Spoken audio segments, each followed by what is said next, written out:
They sat me near the kitchen. From there, through a swinging door, I watched my son get married, hiding behind a tray of shrimp cocktails. I'd paid for everything, every flower, every chair, every detail. But when the music started and people raised their glasses, I wasn't part of it. Not even close. If you're reading this, drop a comment, tell me where you're tuning in from. I just smiled, stayed quiet, and when the last piece of cake was gone, I burned it all down with a single phone call. There wasn't a sign or a name card or even a warm greeting, just a folding chair with a paper napkin tossed on the seat. That was my spot. Right between a stack of used trays and a rolling cart with a busted wheel that squeaked every time someone pushed it. I stood there for a few seconds, blinking hard. The air was thick with marinara and steam, heavy and sour. I could feel the oven's heat against my back and something inside me twisted. I looked down at my mauve chiffon dress, hand-stitched, soft, delicate. I'd spent 3 hours at the salon that morning, 3 hours pretending this day would mean something to me too. But no one told me anything. No one said, "We've made other seating arrangements."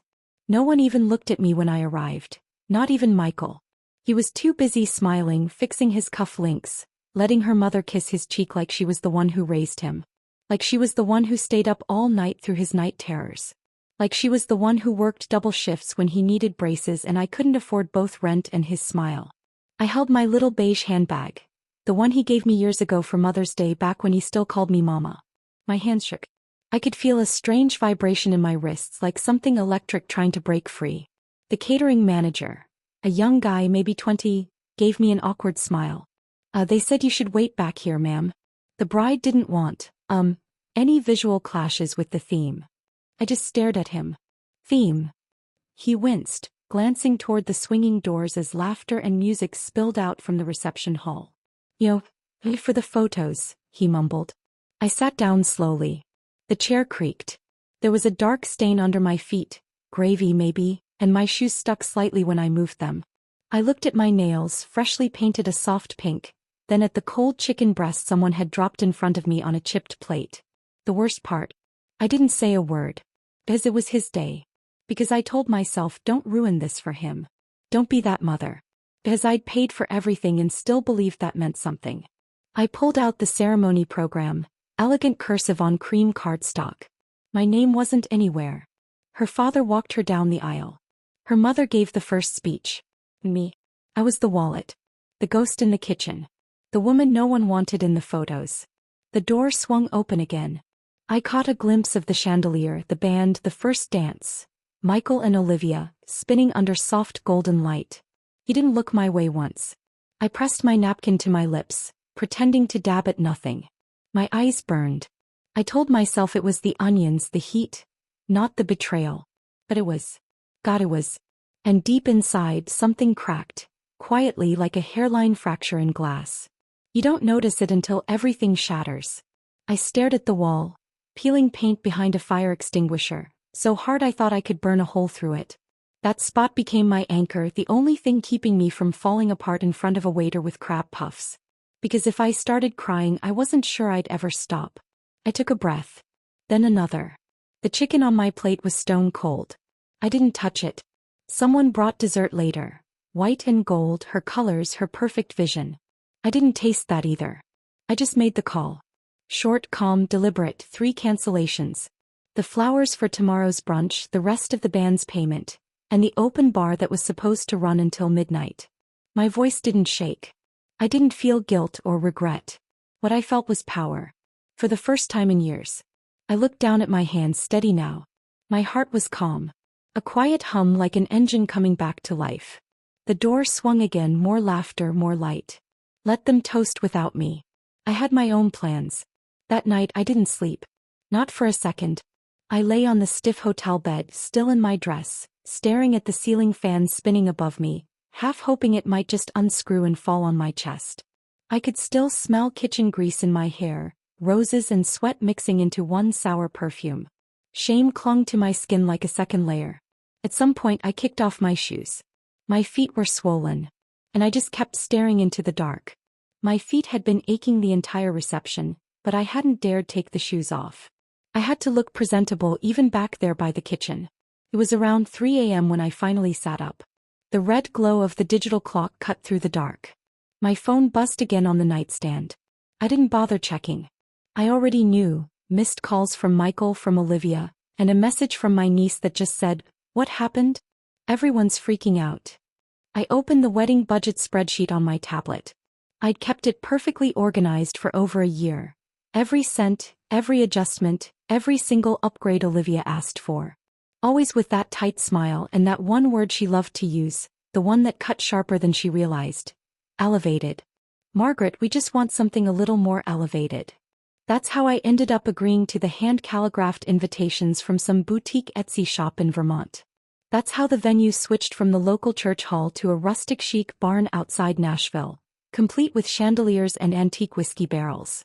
That's how the open bar grew into a full-blown custom cocktail menu, and how the cake went from 2 tiers to 5. And I paid for it all. Every single bit. No one offered to split the cost, not Michael, not her parents. And I never asked because deep down I wanted him to have everything I could never give him when I was raising him alone. I scrolled through the transactions and then I saw them. 2 charges I didn't recognize. A bar tab from a tasting event and an upgrade for the rehearsal dinner. Both from the same restaurant that had stuck me in the back by the kitchen again. My stomach turned. I double-checked the card info. It was mine. Used without permission. And then I saw it. A Venmo note Olivia had sent to one of her bridesmaids. His mom's covering everything. Might as well go big. Wedding vibes. I didn't cry. Not this time. There was nothing left in me to cry with. Just that heavy emptiness that comes after too much hurt. Like my insides had gone numb, like my nerves had pulled back to protect themselves. I turned on the lamp. The light hit my face like a slap. I walked to the mirror and almost didn't recognize myself. Mascara smudged, mouth tight and unfamiliar, hair flattened on one side from the pillow. I looked like someone who'd aged 10 years overnight. Then something shifted. I smoothed my hair, washed my face and sat down at the desk. I opened my email. The first message went to the florist. Please cancel Sunday delivery. Payment balance is withheld. Thank you. The second to the band. Due to changes in the event schedule, the second performance won't be required. Please consider the matter closed. And the third to the bar vendor. We're scaling back post-reception services. Please cancel the second shift. Do not process the remaining balance. All polite. All professional. All final. By the time I hit send, dawn was breaking, the sky fading from black to bruised blue. I closed my tablet and sat back on the bed, listening to the quiet hum of the air conditioner. For the first time in months I felt like myself again. I wasn't angry. Not yet. But I was done. Done being convenient. Done being the wallet. Done being the afterthought. Let them figure it out. Let them scramble. Let them remember when the music stopped, when the bar ran dry, when the flowers never showed up, and wonder why. Maybe then, just maybe, they'd remember who made that perfect little wedding possible in the first place. The woman in the kitchen. The one they didn't want in the pictures. The music had pulsed through the wall that night like a heartbeat I couldn't ignore. I sat in that same folding chair, a plate of cold hors d'oeuvres on my lap, sipping a Diet Coke from the catering cooler, pretending not to listen, but I couldn't help it. Every laugh, every cheer, every clinking glass made its way back through those swinging doors, reminding me exactly where I didn't belong. Someone started a toast. A man's voice, probably her father's or maybe Michael's best man. I leaned back just enough to peek through the crack of the door. There they were, all lined up in front of that ridiculous floral arch I'd paid Dylan for. Gold chairs, floating candles, and that neon sign that read, "The future is forever," in loopy cursive. I recognized the voices even without seeing faces. Olivia's mother, Susan, with that syrupy fake sympathy tone. "Oh my God, Michael, you are just the sweetest man alive. Olivia is so lucky." Then laughter. Applause. And there she was. Susan, draped in navy chiffon, dripping with pearls like she was old money. She wasn't.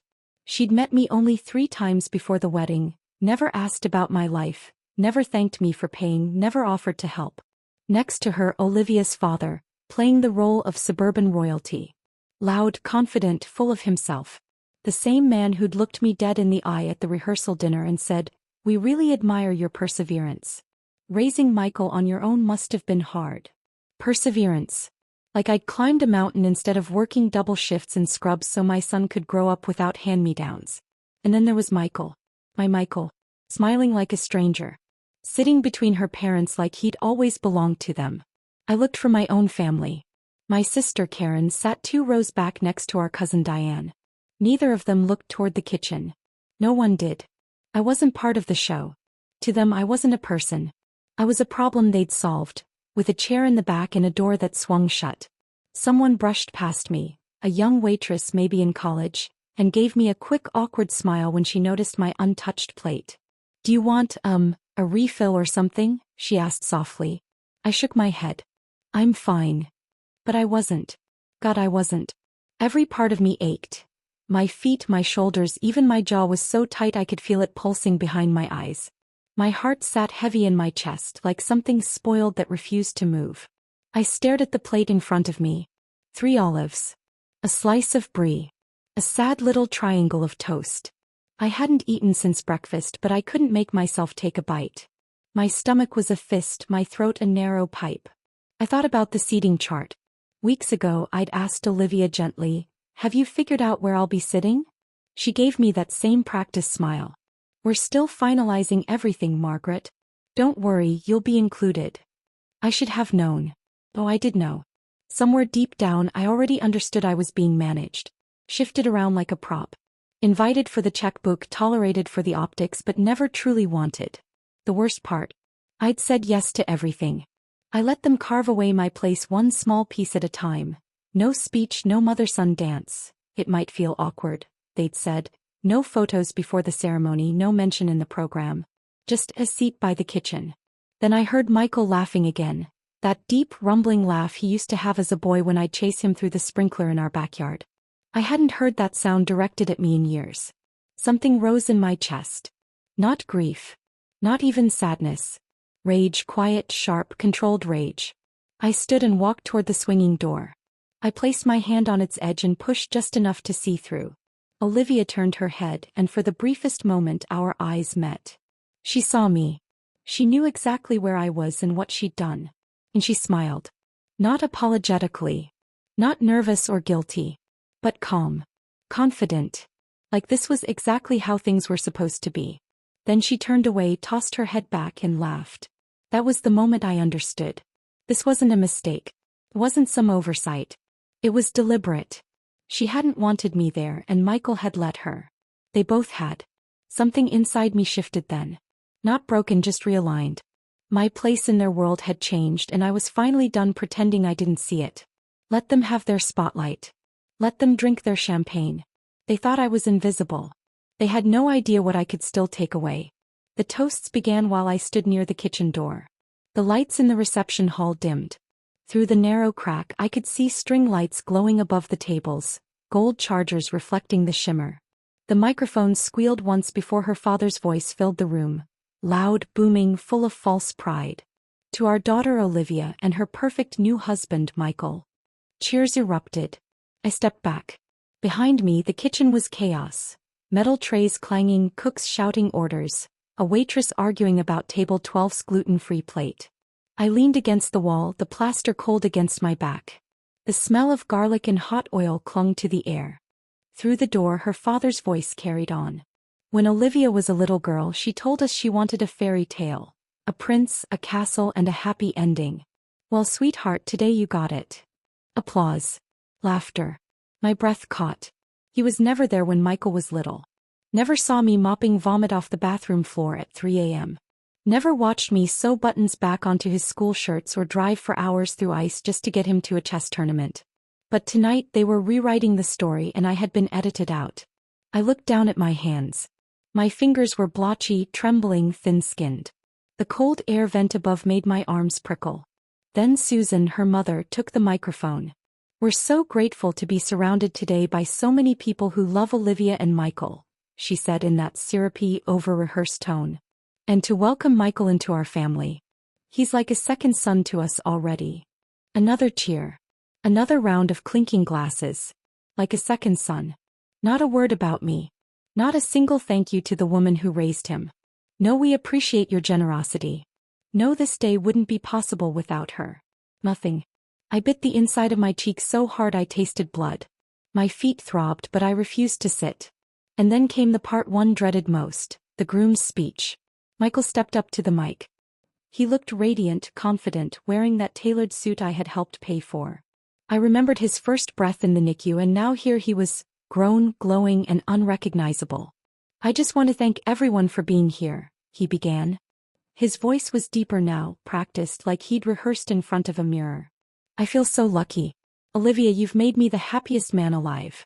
And to your family, thank you for welcoming me like your own. I truly feel at home with you all. My throat closed. And to everyone who helped make today happen, thank you. This has been the most incredible day of our lives. My name was never said. Not once. I had paid the venue, the catering, the photographer, the DJ, the linens, the custom neon sign, even the dress she wore as she stood beside him, her hand on his arm. And still somehow I didn't exist. The servers clapped. I didn't move. The band started up again and the dance floor filled with bodies spinning under the lights. Someone set a slice of cake in front of me on a plastic plate. Vanilla with raspberry filling. Her favorite. I've never liked raspberry. I stared at it, at the thin gold fork resting on the edge. My hand didn't shake this time. I thought about Michael's 10th birthday. He'd wanted chocolate cake with sprinkles, the one from the bakery window we passed every day after school. I'd worked 2 extra shifts just to buy it. When he saw it, his eyes lit up like it was magic and he hugged me so tight I could barely breathe. That boy was gone now. In his place stood a man who didn't even think to save me a chair. I set the cake aside. I waited until the last crumbs of dessert were eaten, until people started to rise, wiping icing from their lips, loosening their ties, laughing. And when the music hit that perfect peak, I walked out. Past the servers. Past the bar. Out the side door. The air outside was cool and perfectly still, the kind of quiet that hums in your ears. I took out my phone. 3 calls. 1 to the florist, 1 to the band, 1 to the bar manager. Polite. Direct. No explanations. By the time I stepped back into the hotel, the wheels were already turning. Tomorrow's brunch? Cancelled. The late night set? Pulled. The second bartender and cocktail menu? Gone. I had stayed silent long enough. Let them enjoy what was left. Let them feel the gap, the absence, the missing pieces. Let them ask questions. I didn't care if they called me petty, dramatic, ungrateful. They'd already erased me from their story. All I did was turn the page. The hotel room smelled faintly of rose lotion and something metallic. Maybe the stress, maybe my own skin. I sat cross-legged on the bed, the comforter still perfectly smooth beneath me, untouched since I'd checked in 2 nights earlier. I hadn't cried. Not once. Something in me had cooled, not frozen, just hardened. Tempered. The sun hadn't risen yet when I reached for my purse. 6 missed calls, 2 voicemails, a dozen messages. From Michael. Mom, where are you? Why is the brunch cancelled? Then another. Seriously, this isn't funny. From Olivia. I don't understand what's going on. Are you okay? Please respond. This is so childish. I laughed quietly, a soft puff of air through my nose. Childish. I opened my banking app again, my fingers moving automatically like muscle memory from 30 years of balancing checkbooks on Sunday nights. The unauthorized charges were still there, arrogant in their boldness. A pre-wedding bar crawl, a spa day with her bridesmaids. Itemized receipts showed bottles of champagne, manicures, facials, brunch for 8. All on my card. No one asked. No one even mentioned it. The trust I'd carried like a warm old quilt, something I'd built and mended and believed in, now felt shredded as if someone had cut straight through it while I slept. I checked my email. 2 new messages. The first was from the florist. We're disappointed by the sudden cancellation, but we understand. Per our policy, no refunds for less than 48 hours notice. Fine. The second from the band's manager. We were halfway through setup when the cancellation came through. It's unusual, but your instructions were clear. We'll leave the deposit untouched. Also fine. I wasn't doing this for a refund. This was for me. For the invisible woman in the kitchen chair. The mother erased from her own son's story. My stomach growled, but the thought of food made me sick. Instead, I got up, pulled the curtains wide, and watched the sunrise bleed across the sky. Orange, then pink, then a pale gold that made everything look unreal.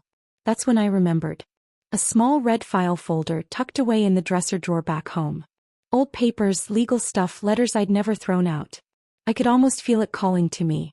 I packed my things slowly, took a shower, washed off the perfume and the resentment, dried my hair, pulled on jeans and a button-down that still smelled faintly of lavender detergent. I checked out of the hotel without saying a word. The drive home was quiet, just the steady hum of tires on asphalt and the low static of songs I didn't recognize. It was the kind of drive where your own thoughts get loud. He didn't mention you. They all saw where you were sitting. No one did anything. When I pulled into my driveway, the rose bushes I'd planted 2 summers ago were in full bloom. I didn't stop to admire them. I went straight to the bedroom, opened the dresser and pulled out that red folder. I sat on the edge of the bed and flipped through it. Old insurance papers, faded photos, yellowing documents.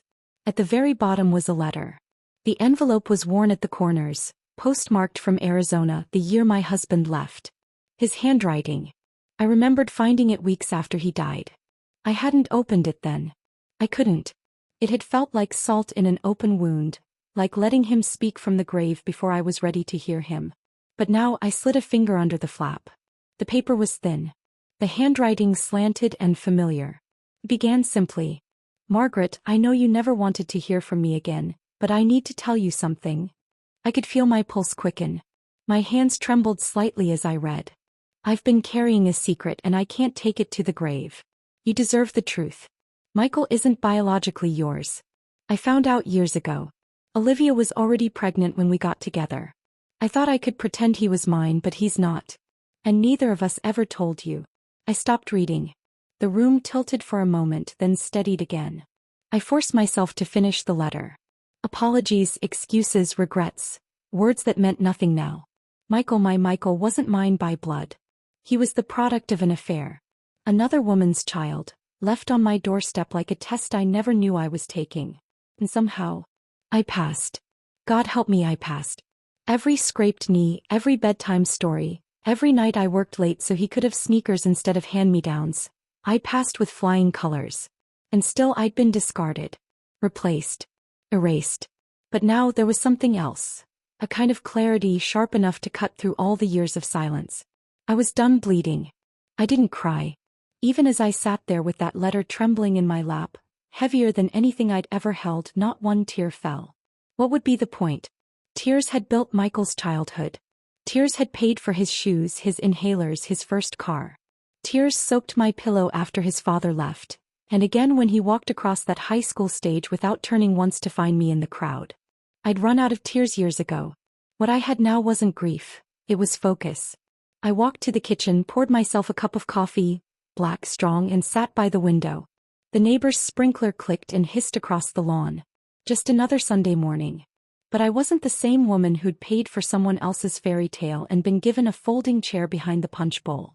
That woman was gone. I opened my phone and started with the florist. My voice was calm, steady. I thanked them for their understanding, confirmed again that Sunday's arrangements wouldn't be needed.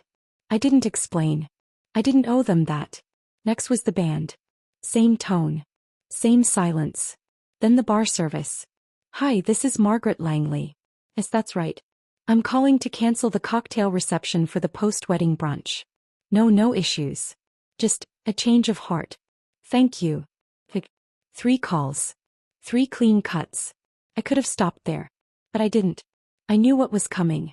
5 minutes after turning my phone off and back on again, it lit up. 38 unread messages, 3 voicemails. From Michael. Mom, where are you? The band didn't show. What's going on? From Susan, Olivia's mother. I don't know what's happening, but this is incredibly unprofessional. People are asking questions. Then from Olivia herself. Margaret, seriously? Is this because you were upset about the seating? It's just petty. We had a vision. Don't ruin this. Petty. The word hit me like a spark to dry grass. I closed my eyes and all I could see was her, standing in that golden light, smirking across the reception hall, knowing exactly where I sat, what she'd done and how quiet I'd been. Till now. I powered the phone off again. Let them panic. Let the messages pile up. Let them realize the bar went dry because I was the well. That the music stopped because I'd paid the final note. That the flowers never came because the roots were already rotten. I cleaned the kitchen. Wiped down the counters. Fed the cat. And for the first time in months I felt peace.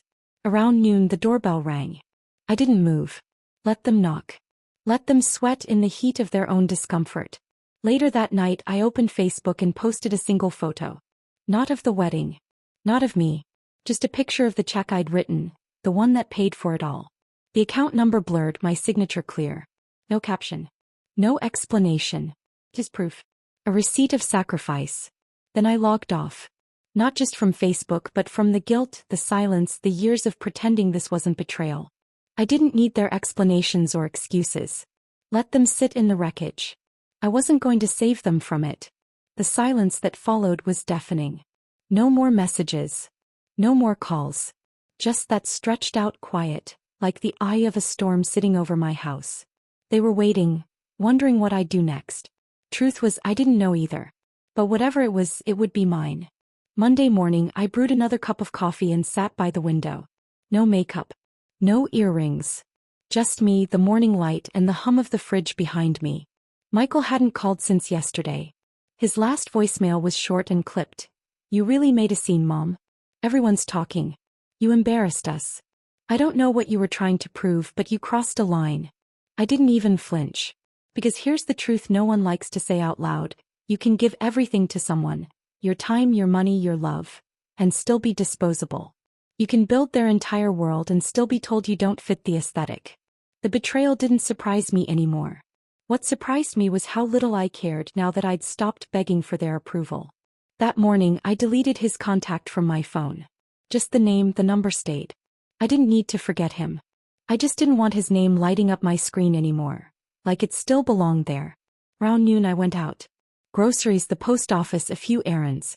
Life somehow went on. And right there in the bakery aisle of all places I saw Diane, my cousin who'd flown in for the wedding. She smiled when she spotted me, but there was something hesitant behind it. Margaret. Hey. I nodded. She stepped closer, lowered her voice. Are you okay? I met her eyes. Were you okay? I asked, watching me sit back there. Her face went pale. I didn't realize that was on purpose. I thought maybe you. No, I cut in gently. You didn't think. That's all. There was a long silence. Then she whispered, I'm sorry. It was wrong. I should have said something. I nodded once. Thank you. She looked almost relieved, like that small piece of truth had freed her. It hadn't freed me, not yet, but it was a start. When I got home, a bouquet sat on my porch. Carnations. The cheap kind. Already wilting. No card. I didn't bring them inside. I carried them straight to the trash. Later that evening I checked Facebook. The photo of the check had exploded. Nearly 100 comments. Old friends, coworkers, neighbors. Some confused, some furious, but most understood. One comment stopped me cold. This broke my heart, Margaret. I've never related to something so deeply. Thank you for showing us we don't have to stay quiet. That was it, the beginning of something new. Not revenge. Not spite. Power reclaimed. Let them rage in their group chats. Let them twist the story however they needed to. I wasn't replying. I wasn't explaining. For the first time I was choosing silence, not as surrender but as control. And this time the silence was mine. It started with the drawer. A creaky old thing in the guest room dresser, half stuck, always needing a little hip bump to open. I wasn't looking for anything, just cleaning out the remnants of a life I'd been too tired to sort through. Somewhere between yellowed tax returns and expired coupons I found it again, that red folder. The same one I thought I'd emptied. But tucked inside the lining so thin it almost disappeared was a second letter. No envelope this time. Folded once, then again. Handwritten. The same slanted script. The same name. My ex-husband's signature stared up at me like a ghost. It was dated 3 days before he died. Margaret, if you're reading this, I guess the first letter reached you. I don't know if you opened it. I hope you did. I won't waste time apologizing again. I need to tell you something more. Something I couldn't carry with me. Something I should have said a long time ago. Michael wasn't just someone else's son. He was never supposed to be yours at all. I froze. When Olivia left him at my door, she didn't want to keep him. She was 18. Terrified. She asked me to give him up for adoption. I couldn't. I didn't have the heart. I lied to you. I told you he was ours. That he was a mistake from before we got married. You believed me. You raised him. You loved him like he was your own. But the truth is he wasn't even that. He was a stranger's child. And you made him your world anyway. I don't know how you'll feel reading this, but I hope you know that whatever else I did wrong, I was right about choosing you. You were the only person strong enough to be his mother. Not because of blood, but because of who you are. I didn't move. The words pressed down on my chest like a weight I couldn't shift. Not biologically mine. Not even accidentally mine. Chosen by a man who'd walked away from both of us, who handed me a child and left like it was a favor. For the first time in days, my breath caught. My knees went weak. I sat down on the edge of the bed, the paper still trembling in my hand. 1,000 memories flooded back, rocking Michael to sleep, his tiny fists curling against my shoulder. His first word, truck. The fever that sent me racing barefoot to the ER in winter. The science fair project that made him cry when the volcano wouldn't erupt. His first heartbreak. His laugh when he got into college. Every moment I thought was ours. I had built my life around this boy. Shaped my identity around being his mother. And now I had to accept something no woman should ever have to. He never truly saw me that way. He loved what I gave him. Not who I was. Not really.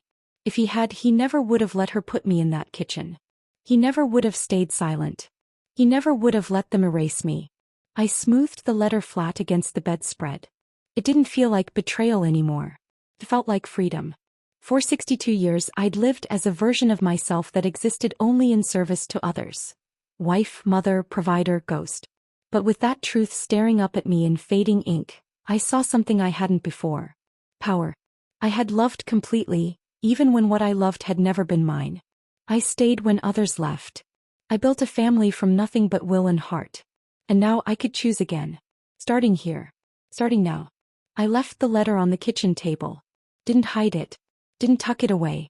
Just let it sit, visible, plain, like a truth I no longer needed to protect. Then I moved through the house slowly, seeing it all as if for the very first time. The beige walls. The faded photos of Michael's high school graduation. The dent in the doorframe from when he tried to ride his bike inside. I used to smile at that dent. Now I just looked at it. The whole house was a museum of sacrifices. A living archive of all the ways I'd erased myself to keep him whole. The worn armchair where I used to rock him to sleep. The sewing kit I kept for patching his jeans. The pantry still stocked with his favorite cereal, Honey Bunches of Oats, even though I stopped liking it years ago. And suddenly it hit me. I didn't even know what my favorite cereal was anymore. I couldn't remember the last book I'd read that wasn't a parenting guide or something required by the hospital. I couldn't remember the last time I'd spent money on something purely for myself. I had lived so long being his mother, I'd forgotten how to be a person. I poured a glass of water and sat on the couch. The silence in the house felt different now. It wasn't lonely. It was honest. My phone buzzed on the table. Another message from Michael. This one was longer, softer. I don't know what happened. I've been thinking about everything. Olivia said she didn't mean to hurt you. I'm sorry if you felt excluded. If I felt. Not because they excluded me. Not because they left me behind. If I felt. Always about his comfort.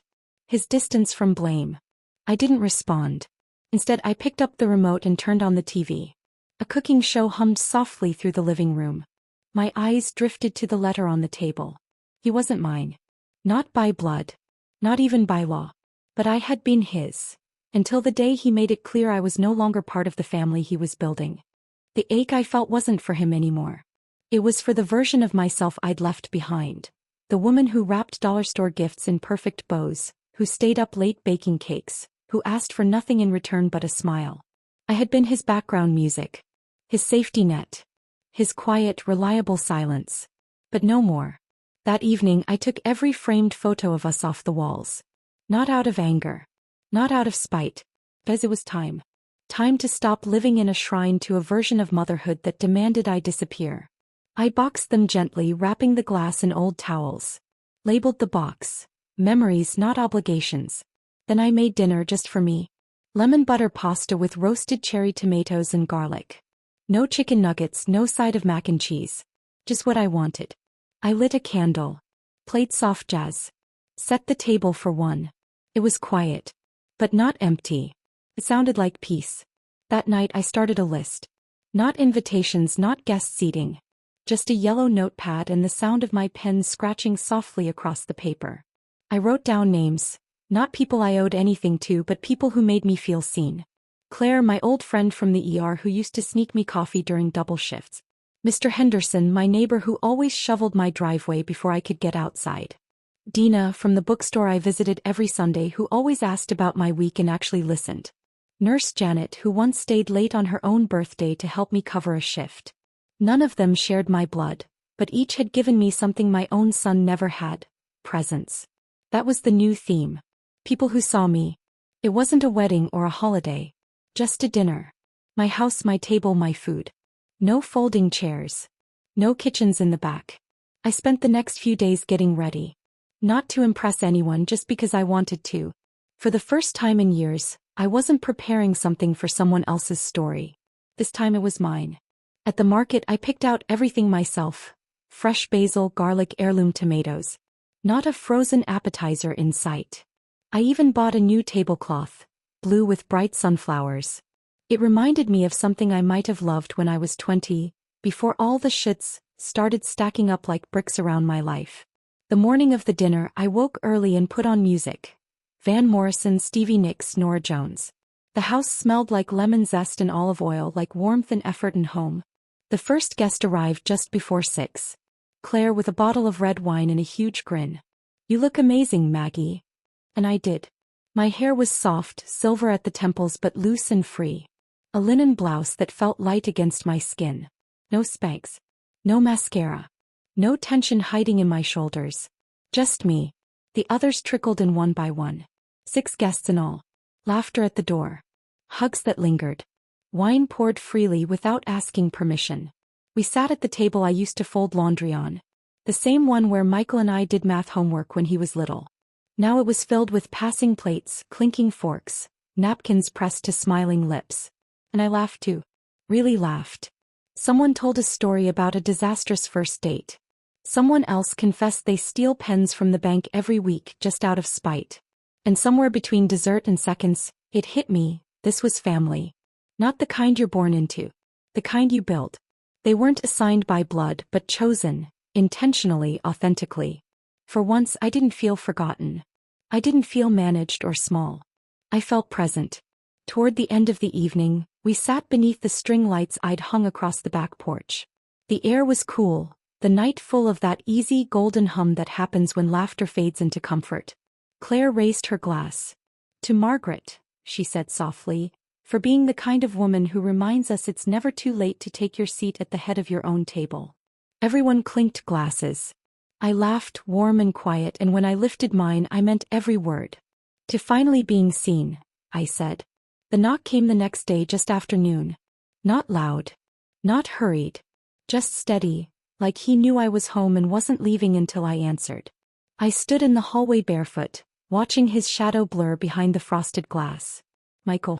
It had been a week since the wedding. 7 days of silence from me, 7 days of unraveling for him. I opened the door slowly. He looked the same but not really. The suit was gone. So was the glow. He wore a wrinkled t-shirt, dark circles bruising the skin under his eyes. His mouth tightened when he saw me, like he'd rehearsed 10 different openings and forgotten them all at once. "Hi, Mom." I didn't say it back. I stepped aside and let him in. He hesitated, then walked past me. The house was spotless. Sunlight spilled across the living room floor. The mantel was bare, every photo of him gone. He noticed. His eyes darted toward the empty frames. "Where are the pictures?" I ignored the question. "Sit down," I said, calm even. He obeyed, sinking into the armchair across from me. For a long moment neither of us spoke. Finally he sighed and rubbed his forehead. "I didn't come here to fight." "Good," I said. He shook his head. "I don't understand what happened. 1 minute everything was fine and the next you're canceling things, posting checks on Facebook." That stung. He didn't ask how I felt. He didn't say he was sorry. He just wanted an explanation. I stood, went to the hallway closet and returned with a box. I set it gently on the coffee table between us. "What's this?" he asked. "Receipts," I said. "Every single one. Venue deposits, dress fittings, caterer payments. Even that extra dance floor you wanted. Remember that?" His eyes skimmed the papers but he didn't touch them. Then I took out the letter, his father's handwriting unmistakable, and handed it over. I didn't speak while he read. I just watched his face. Confusion first. Then recognition. Then disbelief. He looked up, voice cracking. You knew. I do now. He swallowed hard. So you're angry because I'm not.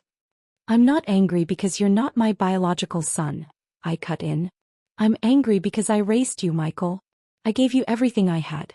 And when the moment came for you to stand up and say, "This woman made me," you sat down. He looked away, jaw tight.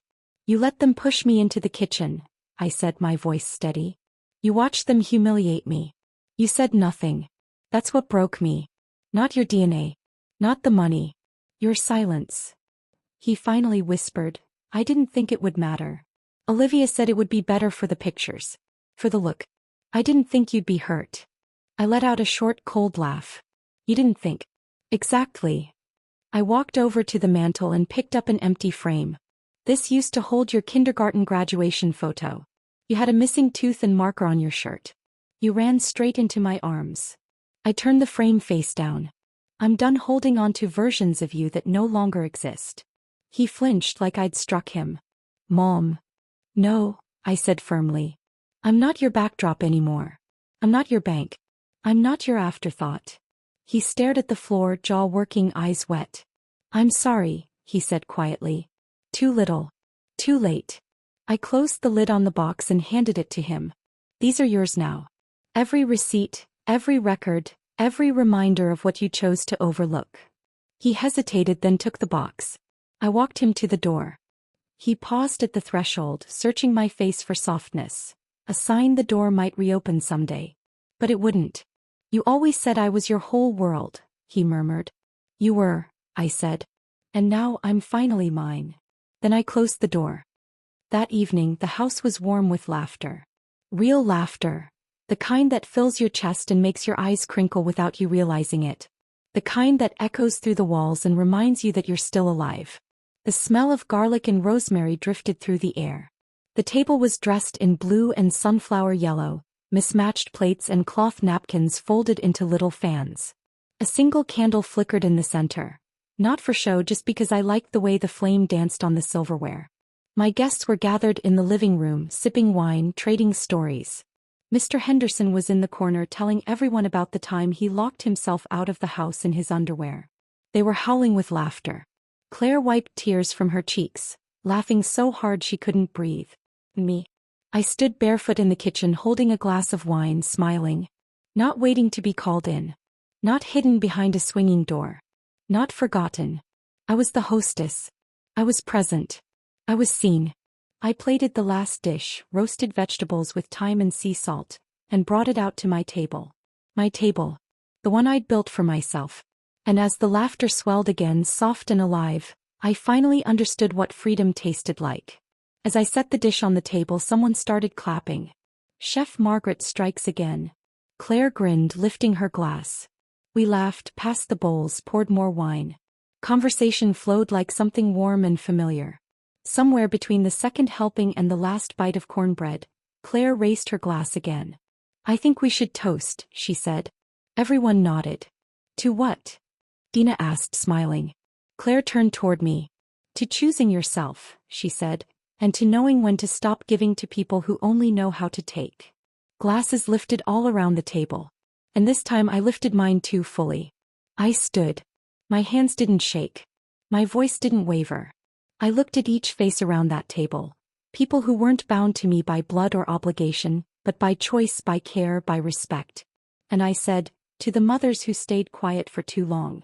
To the women who gave everything and were told it still wasn't enough. To the ones who were asked to sit in the kitchen after building the damn house. This is for us. May we never sit down again, unless it's at the head of our own table. Glasses clinked. Someone cheered. And I sat down, not in the back, not out of sight, not in exile. I sat in my chair. My place. Michael never called again. And I didn't need him to. The people who mattered were already there. The next morning I woke to birdsong and sunlight spilling through the window. No tightness in my chest. No regret. Just peace. I made coffee and sat out on the porch, my robe fluttering gently in the breeze. The garden shimmered with color. roses blooming wild and bright. I wasn't someone's backdrop anymore. I was the main character in my own life. And finally, that was enough. Thanks for listening. Don't forget to subscribe and feel free to share your story in the comments.